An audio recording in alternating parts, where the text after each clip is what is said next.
India's unemployment. Unemployment in India. The unemployment. The unemployed those who are unemployed. India's unemployment rate.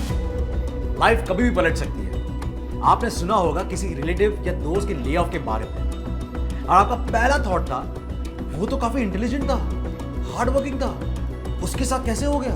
पर reality यही है कि आज का जॉब मार्केट काफी वॉलेटाइल है, और ये किसी के साथ भी हो सकता है। आपके साथ हो सकता है, मेरे साथ हो सकता है, any one of us.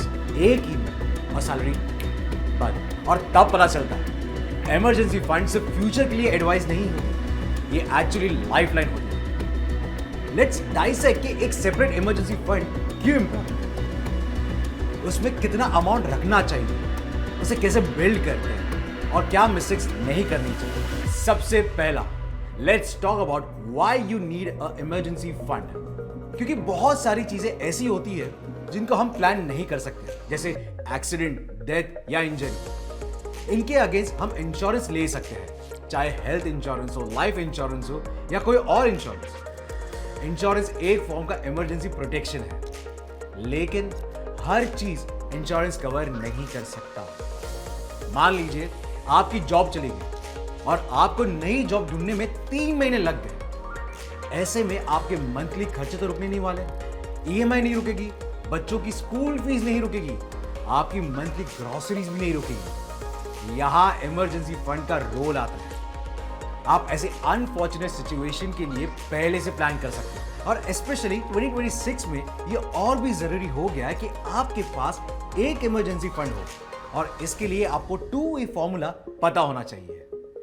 Emergency fund का काम सिर्फ बिल भरना नहीं होता, उसका काम पैनिक रोकना होता है। इसलिए प्रेफर इसको बोलते हैं 2E cushion, emergency ready, emotion proof. अगर पैसा मिल भी रहा है पर तुम टेंशन में हो तो कुशन काम नहीं कर रहा। Now let's focus on the big question, how much money you should keep in your emergency fund. Mostly लोग सुनते हैं इमरजेंसी फंड मतलब 6 मंथ्स सैलरी।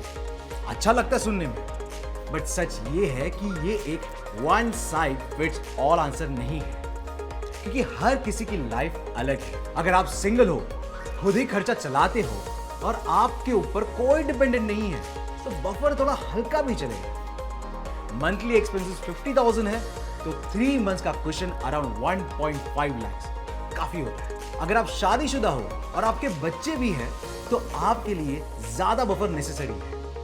मे बी आपके पेरेंट्स भी आप पर डिपेंडेंट है तो पूरा सीन ही अलग है, क्योंकि मंथली बिल्स के अलावा groceries, school fees, medical needs, rent, EMI, transport, सब पे खर्चा करना पड़ता है।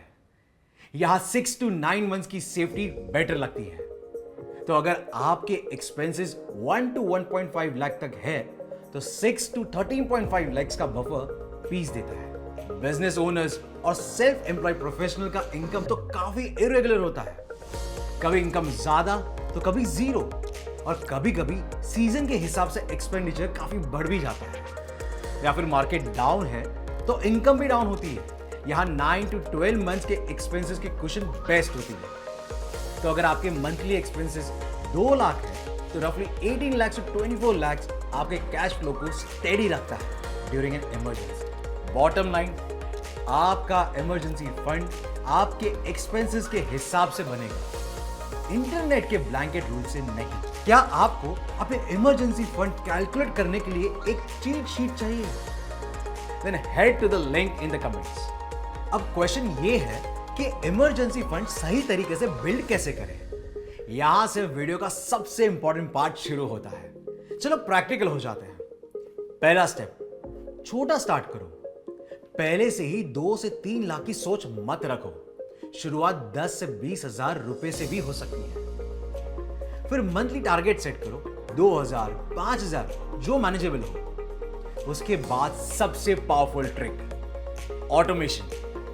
सैलरी आते ही अलग अकाउंट में ऑटो ट्रांसफर, आप नोटिस भी नहीं कर पाओगे और आपका फंड बन रहा होगा। और प्लीज इमरजेंसी फंड को डेली यूज अकाउंट के साथ मिक्स मत करना, उसके लिए एक सेपरेट सेफ स्पेस बनाओ। पर इसको रखे कहां?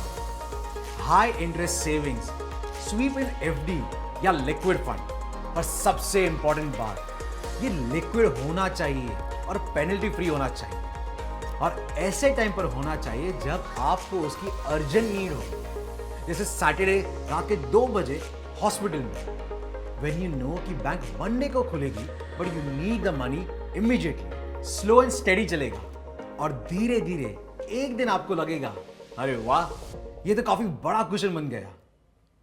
पर लोग अपना फंड तो बना देते हैं, लेकिन फंड बनाने के बाद काफी गलतियां भी करते हैं। Here are 4 common mistakes that people make with their emergency fund. Number 1, सबसे कॉमन मिस्टेक, इमरजेंसी फंड को एफडी में लॉक कर देना या म्यूचुअल फंड में डाल देना, क्योंकि आपने कहीं तो सुना होगा कि मनी शुड ग्रो। प्रॉब्लम यह है कि इमरजेंसी में आपको इमीडिएट एक्सेस चाहिए, मतलब ग्रोथ नहीं, लिक्विडिटी चाहिए। नंबर 2, इमरजेंसी फंड को नॉर्मल सेविंग्स अकाउंट में ही छोड़ देना। सैलरी आई, बोनस आया और धीरे धीरे वो फंड नया फोन, वेकेशन या रैंडम एक्सपेंसेस में पिघल जाता है। रियलिटी, जब असली इमरजेंसी आती है, फंड या तो खत्म होता है या अनअवेलेबल होता है। नंबर 3, इमरजेंसी फंड को रिटायरमेंट या इन्वेस्टमेंट गोल्स के साथ मिक्स कर देना। इमरजेंसी और इन्वेस्टमेंट 2 अलग वर्ल्ड्स हैं, एक शॉर्ट टर्म शॉक के लिए, एक लॉन्ग टर्म ग्रोथ के लिए। दोनों एक बर्तन में मत डालो।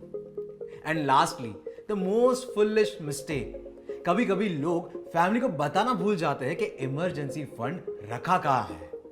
क्राइसिस में सब ढूंढते रह जाते हैं। पर एक और बात, अगर इमरजेंसी फंड यूज कर लिया तो कुछ नहीं, फिर से रीबिल्ड करना है। अगर आपने अपना इमरजेंसी फंड इमरजेंसी के लिए यूज किया है तो एक सक्सेस था, फेलियर नहीं। इमरजेंसी के टाइम यूज करना ही इसका पर्पस है। बस उसके बाद प्लान बनाना होगा, फिर से रिफिल करने का।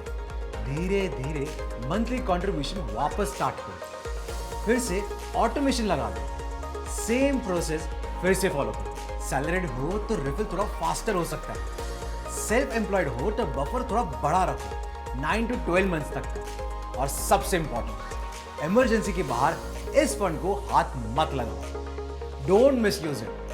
Avoid using this fund for non-urgent wants like gadgets, vacation, impulse buys. अगर आप इसे एक्स्ट्रा कैश जैसे यूज करते हो तो you are defeating the entire purpose. पर एक रियलिटी ये भी है कि जब आप इमरजेंसी फंड वापस बिल्ड कर रहे होते हो, उसी फेज में कभी कभी दूसरी इमरजेंसी भी आ जाती है और तब फंड फुल नहीं होता। ऐसे मूवमेंट्स में शॉर्ट टर्म सपोर्ट का ऑप्शन काम आ सकता है, जैसे एक लो इंटरेस्ट पर्सनल लोन, ताकि आप तुरंत एक्सपेंस हैंडल कर सको और आपका इमरजेंसी फंड दोबारा जीरो से स्टार्ट ना करना पड़े। Now let me tell you why an emergency fund is more crucial in 2026। Medical cost बढ़ रहा है। इंडिया में मेडिकल इन्फ्लेशन ऑलरेडी 14% के आसपास चल रही है। एक सिंगल हॉस्पिटलाइजेशन भी सालों की सेविंग्स हिला सकती है। इन्फ्लेशन सिर्फ नंबर्स में नहीं, डेली लाइफ में महसूस होती है। ग्रोसरीज, रेंट, स्कूल फीस सब महंगा होता जा रहा है और जब खर्चे बढ़ते हैं तो इमरजेंसी और ज्यादा हेवी लगती है। जॉब्स भी पहले जैसे स्टेबल नहीं रहे। ग्लोबल आईटी और टेक जायंट्स ने इसी साल मैसिव ले ऑफ अनाउंस कर दिया है और स्टार्टअप्स में भी ले ऑफ रेगुलर हो चुके हैं। ग्लोबली 2025 में 1 लाख से भी ज्यादा ले ऑफ हुए हैं। ऑलमोस्ट रोज कोई ना कोई सरप्राइज रेडी होता है। इसीलिए 2026 में एक इमरजेंसी फंड नेसेसिटी है। Start small, start simple, but start quick. If you found this useful, hit like and subscribe to our channel for more conversation about money. See you in the next one.